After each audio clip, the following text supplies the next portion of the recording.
দুজনে মিলে অনেকদিন ধরে বাড়ির বাইরে বেরোনো হয়নি, তাই ভাবলাম আজকে একটু ঘুরে আসা যাক। তাই আর কি সন্ধ্যার সময় দুজনে মিলে বাইক নিয়ে বেরিয়ে পড়লাম গন্তব্যস্থলের উদ্দেশ্যে।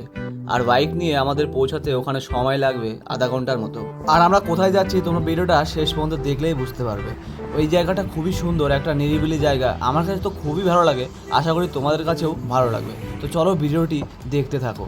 আর দেখতে দেখতে আমরা পৌঁছে গেলাম সেই জায়গায়। আর এই জায়গাটা ছিল গপ্পসপ্প, যেটা গাজলে যাওয়ার আগে পড়ে।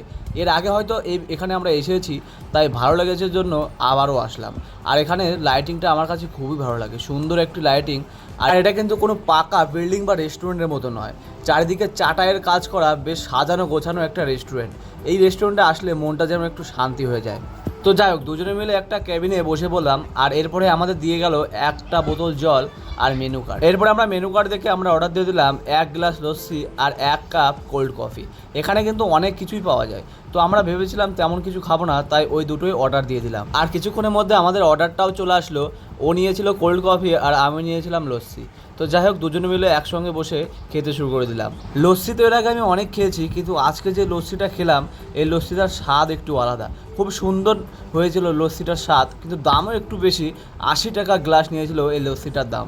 এরপরে তোমাদের দিদিভাই বললো যে দেখি আমি একটু লস্যিটা ট্রাই করে দেখি। তারপরে ও লস্যিটা ট্রাই করলো আর আমি একটু কোল্ড কফিটা ট্রাই করে দেখলাম, কারণ এর আগে আমি কোল্ড কফি কোনোদিনও খাইনি, আজকে খেয়ে দেখলাম।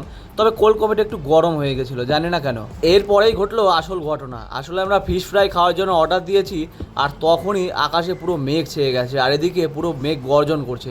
আর আমাদের বাড়িতেও কাছে না, তাই আমাদের খুব দূরে যেতে হবে। এজন্য ফিশ ফ্রাইটা ক্যান্সেল করে তাড়াহুড়ো করে বিল পেমেন্ট করে কোনো মতে বাইক নিয়ে বেরিয়ে পড়লাম বাড়ির উদ্দেশ্যে।